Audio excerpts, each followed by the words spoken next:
हाँ, तो कक्षा 11 में हम केमिस्ट्री में तत्वों का वर्गीकरण का अध्ययन कर रहे थे। तो उस समय तक हमने आधुनिक आवर्त नियम और आधुनिक आवर्त सारणी के बारे में अध्ययन किया था और आवर्तों की विशेषताएं थीं और वर्ग की विशेषताओं के बारे में अध्ययन किया था। अब आज हम जो है हम ये ज्ञात करेंगे दीर्घाकार आवर्त सारणी के बारे में हम अध्ययन करेंगे। दीर्घाकार आवर्त सारणी वर्तमान स्वरूप में आवर्त सारणी का यह फॉर्मेट प्रचलित है। दीर्घाकार आवर्त सारणी के रूप में ही देखते हैं। तो ऐसा बताया गया कि जो आधुनिक आवर्त नियम में कि तत्वों के भौतिक तथा रासायनिक गुण होते हैं वो उनके परमाणु क्रमांकों के आवर्ती फलन होते हैं।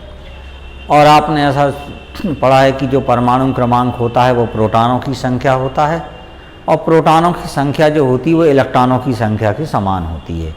तो ये कह सकते हैं कि किसी तत्व का परमाणु क्रमांक उसकी इलेक्ट्रॉनों की संख्या के बराबर होता है। तो इसी आधार पर हम ये कह सकते हैं कि आधुनिक आवर्त दीर्घाकार आवर्त सारणी में कि तत्वों के भौतिक तथा रासायनिक गुण क्या कह सकते हैं भाई? तत्वों के भौतिक तथा रासायनिक गुण उनके इलेक्ट्रॉनिक विन्यास के किसके भाई? इलेक्ट्रॉनिक विन्यास के आवर्ती फलन होते हैं। अब ये नया नियम आ गया, इलेक्ट्रॉनिक विन्यास के आवर्ती फलन होते हैं। कैसे होते हैं? तत्वों के भौतिक तथा रासायनिक गुण उनके इलेक्ट्रॉनिक विन्यास के आवर्ती फलन होते हैं। तो इसी आधार पर तीन वैज्ञानिक थे, रांग था, वर्नर और बरी नामक वैज्ञानिक ने उनके तत्वों के इलेक्ट्रॉनिक विन्यास के आधार पर, किसके आधार पर? तत्वों के इलेक्ट्रॉनिक विन्यास के आधार पर एक सारणी बनाई जिसे दीर्घाकार आवर्त सारणी या प्रवर्धित आवर्त सारणी कहते हैं। अब इस आवर्त सारणी में क्या है, फिर से सुनिए। ऐसे तत्वों के भौतिक एवं रासायनिक गुण उनके इलेक्ट्रॉनिक विन्यास के आवर्ती फलन होते हैं। तो रांग है, वर्नर है और बरी नामक वैज्ञानिकों ने इलेक्ट्रॉनिक विन्यास के आधार पर आवर्त सारणी का एक नया रूप प्रस्तुत किया जिसे दीर्घाकार या प्रवर्धित आवर्त सारणी कहते हैं। अब दीर्घाकार और प्रवर्धित आवर्त सारणी में क्या है, जरा इसको अध्ययन करेंगे। तो देखिए, दीर्घाकार आवर्त सारणी में मेंडलीव की आवर्त सारणी के समान 7 क्षैतिज खाने हैं। तो मेंडलीव की आवर्त सारणी में ऐसे कितने खाने बनाए गए थे भाई? 7 क्षैतिज खाने बनाए गए थे। तो ऐसे हम जो है 7 क्षैतिज खाने बना देते हैं। कितने खाने बनाए थे भाई? ऐसे 7 क्षैतिज खाने होते हैं। और इसमें उन्होंने बताया कि 18 ऊर्ध्वाधर कॉलम बनाए। जो दीर्घाकार आवर्त सारणी है तो पहले तो हम 7 क्षैतिज खाने बना लेते हैं। कितने खाने बना लेते हैं? 7 क्षैतिज खाने बना लेते हैं। 4 5 है ना, ये 6 और ये 7, ये 7 क्षैतिज पंक्तियां बन गई आपकी। तो क्या कहा? दीर्घाकार आवर्त सारणी में आधुनिक आवर्त सारणी के समान 7 क्षैतिज पंक्तियां थी और उन्होंने 18 ऊर्ध्वाधर कॉलम बनाए। कितने कॉलम बनाए उन्होंने? 18 ऊर्ध्वाधर कॉलम बनाए। तो देखो, एक ये हो गया, 2 हो गया, ये 3, ये 4, ऐसे 5 6 7 8 9 10 11 12 13 14 15 16 17 और ये 18 हो गए। ये 18 ऊर्ध्वाधर खाने हो गए। तो जो क्षैतिज पंक्तियां हैं उनको आवर्त कहते हैं और जो ऊर्ध्वाधर खाने हैं उनको हम वर्ग कहते हैं। तो आवर्तों की संख्या यहाँ डालेंगे 1 2 3 4 5 6 7। अब वर्गों की संख्या कितनी है? 18। तो फिर से सुनिए, दीर्घाकार आवर्त सारणी में आधुनिक आवर्त सारणी के समान 7 क्षैतिज पंक्तियां हैं और 18 ऊर्ध्वाधर कॉलम हैं। अब इन कॉलमों के रखने का क्रम क्या है? सबसे पहले फर्स्ट ए रखा गया है, फिर सेकंड ए है, फिर थर्ड बी है, third B, fourth B, fifth B, क्या है भाई, सिक्स बी, सेवन्थ बी, आठवां समूह। 8 में के 3 कॉलम बनाए गए हैं, ये 1, ये 2, ये 3। फिर क्या है भाई, फर्स्ट बी, सेकंड बी है, फिर आता third A, fourth A, fifth A, फिर सिक्स ए, फिर सेवन्थ ए, और फिर ये शून्य वर्ग। ये जो 18 वर्ग हैं ये इनके क्रम है रखने का, first A, second A, third B, fourth B, fifth B, six B, seventh B, और 8वें कॉलम को 3 भागों में बांटा गया है, first B, second B, third. या इन्हीं का जो आईपीएसी संख्या में जो नाम लिख सकते हैं, 18 वर्ग 1, 2, क्रम से 3, 4, 5, 6, 7, 8 है ना, 9, ये 10, 3 कॉलम थे, 11, 12, 13, ये 14, ये 15, ये 16, ये 17, ये 18 हो गए ऐसे। ये पहला पॉइंट हो गया। तो दीर्घाकार आवर्त सारणी में 7 क्षैतिज पंक्तियां और 18 ऊर्ध्वाधर कॉलम हैं, जिन्हें हम क्रमशः आवर्त और वर्ग कहते हैं। पहले और इनको इस तरीके से निरूपण करते हैं, हो गया। अब पहले आवर्त में 2 तत्व हैं। पहले आवर्त में कितने तत्व हैं? 2। दूसरे में 8, तीसरे में 8, चौथे में 18, पांचवें में 18, छठवें में 32 तत्व हैं, और जबकि 7वां आवर्त अपूर्ण है। तो ये जो संख्याएं हैं ये इन संख्याओं को मैजिक संख्या कहते हैं। तो जरा हम आवर्त सारणी को बना लें, अभी ये बनी नहीं है, इस पर देखते हैं। तो हमने कहा पहले आवर्त में 2 तत्व हैं, तो पहला आवर्त ये है। तो जब 2 तत्व हैं तो उसमें एक तत्व हाइड्रोजन है और एक हीलियम। तो आप जानते हैं हाइड्रोजन को प्रथम वर्ग में स्थान दिया गया है और हीलियम को शून्य वर्ग में स्थान दिया गया, ये आप अच्छी तरीके से जानते हैं। तो बाकी के जो खाने हैं आप इनको आप मिटा दीजिए, क्योंकि 2 तत्व हैं, ये इनकी कोई इस जगह नहीं होगी। अब देखें दूसरे आवर्त में 8 तत्व हैं। आप जानते हैं कि जो आवर्त संख्या होती है वो n के बराबर होती है, और n का मान जब 2 है तो 2 ही उपकोष होंगे, 0 और 1, s उपकोष और p उपकोष। तो देखिए इस आवर्त सारणी में एक चीज और है, s ब्लॉक तत्वों को सबसे बाईं ओर स्थान दिया गया है और p ब्लॉक तत्वों को दाईं ओर, और उनके मध्य में 10 ऊर्ध्वाधर कॉलमों में दिया गया। तो s और दूसरे आवर्त में 8 तत्व हैं, तो 2 तत्व तो रहेंगे यहाँ s ब्लॉक में, और बाकी जो 6 तत्व रहेंगे वो p ब्लॉक में रहेंगे। तो कहाँ से? 13 से, यहाँ से। तो बाकी के हम मिटा देंगे ये, क्योंकि d ब्लॉक अनुपस्थित है तो हमने ये d ब्लॉक मिटा दिया गया है। उसी प्रकार से तीसरे आवर्त में भी 8 तत्व हैं, तो हमने ये मिटा दिया इतना। ये फिर दीर्घाकार आवर्त सारणी आपकी बन गई। अब हम ये अक्षर यहाँ लिखे हैं, ये यहाँ ऐसे कर देंगे। अब हम यहाँ से लिखेंगे third B, fourth B, fifth B, six B, seventh B, और ये 8वां है पूरा समूह। 8 में के 3 कॉलम, 1, 2, 3, ये फर्स्ट बी और ये सेकंड बी, ये हो गया। अगला पॉइंट ये क्या है, अब सुनिए। पहला पॉइंट क्या था कि दीर्घाकार आवर्त सारणी में 7 आवर्त हैं और 18 ऊर्ध्वाधर कॉलम हैं। ये जो कॉलम हमने बना दिए 3, 4, 5, 6, 7, 8, 9, 10, ये 11 है और ये 12 हो गया। 8 है, ये 9 है, ये 10, ठीक। बाकी वो 18 तक हो गई। अब दीर्घाकार आवर्त सारणी में पहले आवर्त में 2 तत्व हैं, 2 हो गए। दूसरे में 8 हैं, 8 हो गए। तीसरे में 8 है, 8, चौथे में 18 हैं, तो ये 18 कॉलम हो गए। पाँचवें में 18, छठवें में 32 हैं, तो ये कॉलम 18 हैं छठवें के।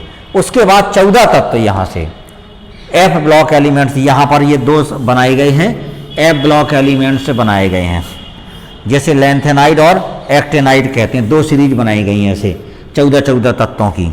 1, 2, 3, 4, 5, 6, 7, 8, 9, 10, 11, 12, 13, 14 हो गए ऐसे। अब हमें इसमें क्या करना है, जैसे तत्वों को भर लें। तो पहले वाले तत्व में क्या, हाइड्रोजन है, lithium, sodium, potassium, rubidium, caesium और फ्रांसियम है। याद करने में क्या है, क्या कहेंगे, हेलेना की रब से फरियाद, इस प्रकार से हमें याद करना है। दूसरा यहाँ क्या भाई, beryllium, magnesium, calcium, strontium, barium और रेडियम। क्या इसको पढ़ते हैं, बेटा मांगे कार स्कूटर बाप राजी, ऐसा भी करते हैं। यहाँ है तो यहाँ देखते हैं जो पी ब्लॉक में तत्व है, थर्ड ए में पहले पी ब्लॉक, ये पी ब्लॉक एलिमेंट्स हैं। और ये कौन से हैं भाई, यहाँ पर रखे गए हैं एस ब्लॉक एलिमेंट, और यहाँ पर जो ये रखे गए हैं बीच में, ये क्या है, एस और पी के मध्य में ये डी ब्लॉक एलिमेंट्स रखे गए हैं, और नीचे जो रखे गए हैं वो एफ ब्लॉक एलिमेंट्स है। अगर हम इसको भर लें तो क्या रहेंगे, बी बेल एल्युमिनियम, गैलियम और इंडियम और थैलियम। तो कह सकते हैं क्या कह सकते हैं, बी ए लिखा तो बाल गंगाधर तिलक इंडियन और थाईलैंड, बाल गंगाधर तिलक इंडियन और थाईलैंड गए। आगे यह कह सकते हैं जैसे सी सिलिकॉन है, जर्मेनियम है, टिन है, लेड पीवी है, कहे शिव जी सुनो प्रभु। अगला नाइट्रोजन है, फास्फोरस है, आर्सेनिक है, एंटीमनी है, बिस्मत है, ऐसे नाना पापा असलम सब बीमार। और अगला क्या है भाई, ओ एस ऐसी टी, ओ स्टाइल से टीपो ऐसा हो सकते हैं। फिर कल बाहर आएगी ऑटो, एटी हो गया।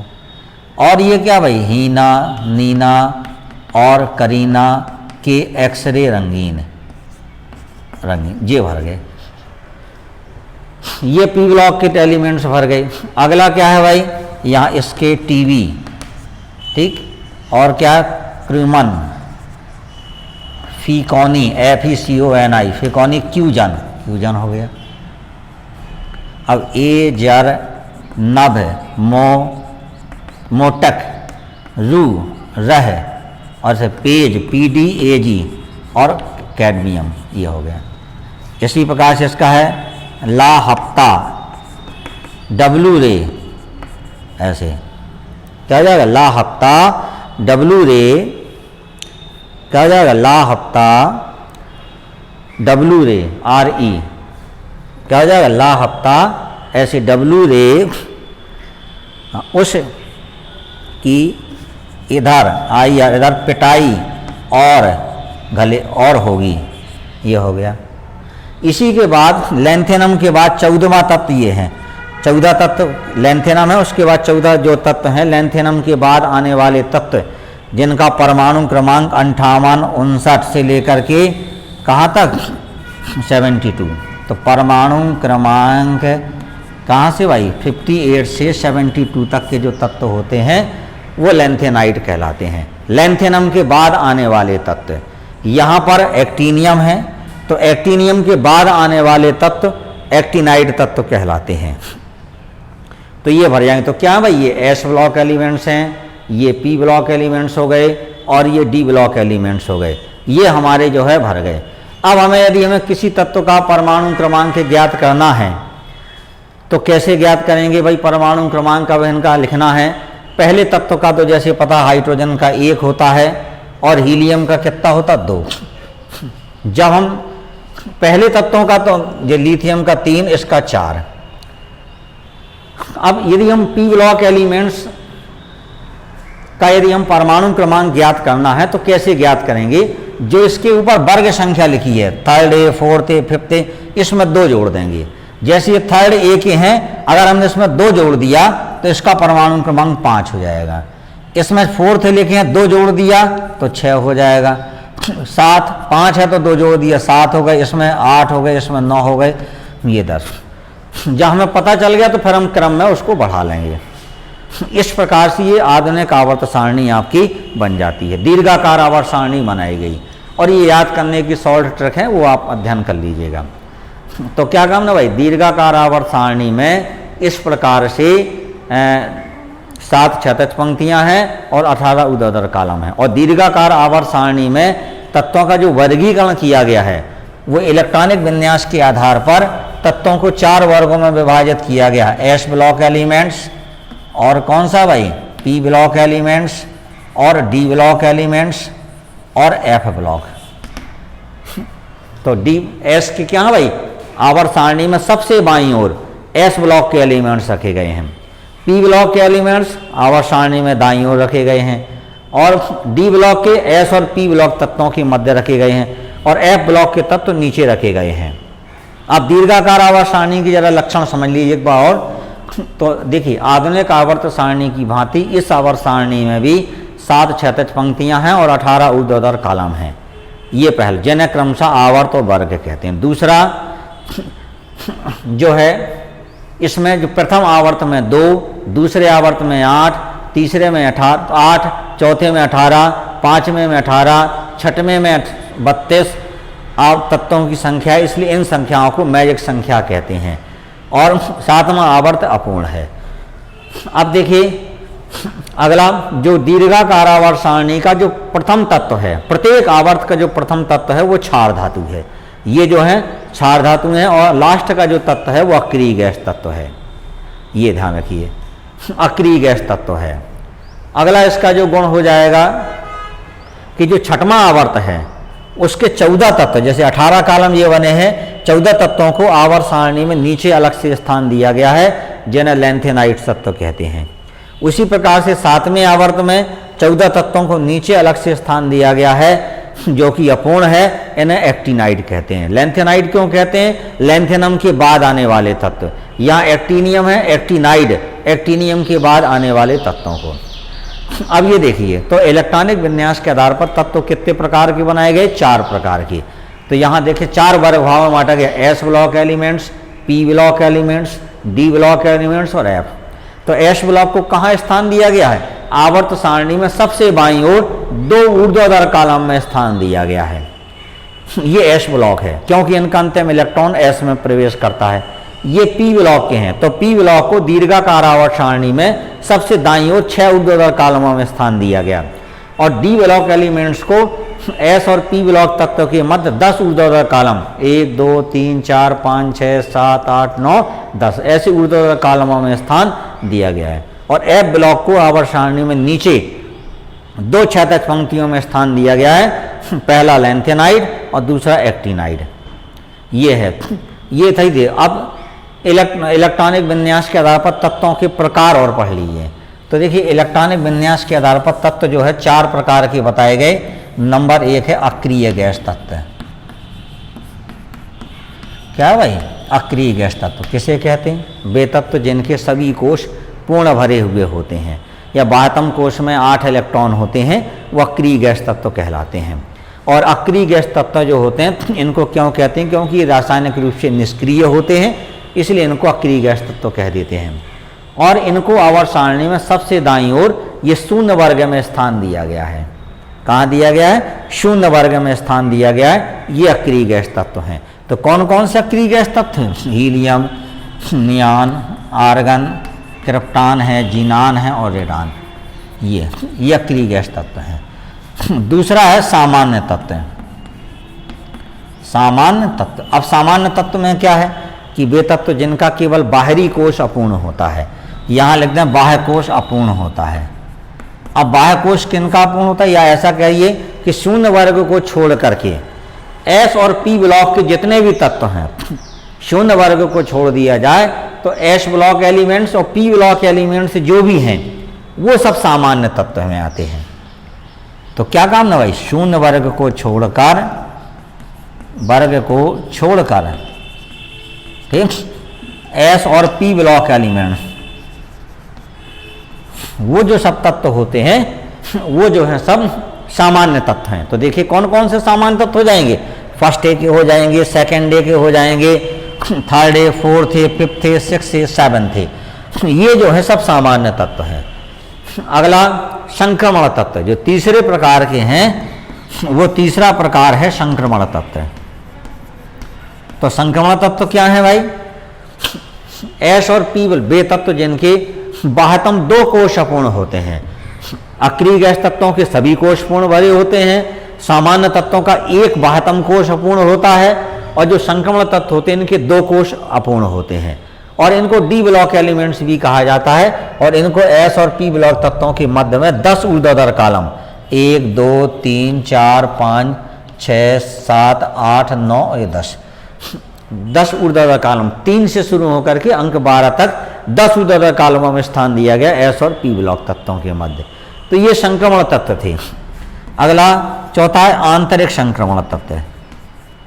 तो आंतरिक संक्रमण तत्वों के को नीचे स्थान दिया गया है। इनके 3 कोश अपूर्ण होते हैं और आवर्त सारणी में इनको नीचे एफ ब्लॉक एलिमेंट्स के 2 क्षैतिज पंक्तियों में स्थान दिया गया है। प्रथम पंक्ति को लैंथेनाइट सीरीज और दूसरी पंक्ति को एक्टिनाइट सीरीज कहते हैं। ये था आपके तत्वों के प्रकार।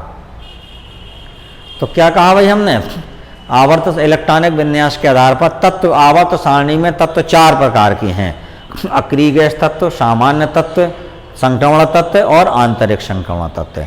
सामान्य अक्रिय गैस तत्व में क्या है, जो शून्य वर्ग के तत्व हैं वो अक्रिय गैस तत्व हैं। शून्य वर्ग को छोड़ करके एस और पी ब्लॉक के जो भी तत्व हैं वो सब सामान्य तत्व हैं।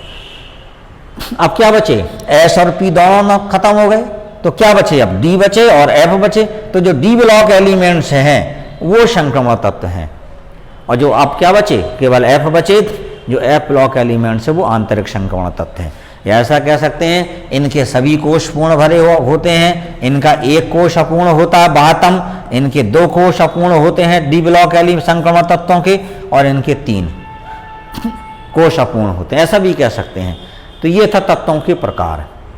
तो इलेक्ट्रॉनिक विन्यास के आधार पर तत्वों को 4 वर्गों में विभाजित किया गया है। तो वर्ग कौन से हैं वो, S block elements, P block elements, D block और एफ ब्लॉक। और तत्वों को कितने प्रकार में बांटा, 4। तो 4 प्रकार के अक्रिय गैस तत्व, सामान्य तत्व, संक्रमण तत्व और आंतरिक संक्रमण तत्व ये थे। तो ये जो है इस प्रकार से पूरी पीरियोडिक टेबल जो है आधुनिक दीर्घाकार आवर्त सारणी आपके सामने बना दी गई है। बस इतना आज आप अध्ययन करेंगे, और इसके जो आवर्ती गुण हैं उनको हम कल अध्ययन करेंगे। तो आवर्ती गुण में परमाणु त्रिज्या है ना, आयनन ऊर्जा है, इलेक्ट्रॉन बंधता है, इन सब का अध्ययन हम नेक्स्ट कल करेंगे।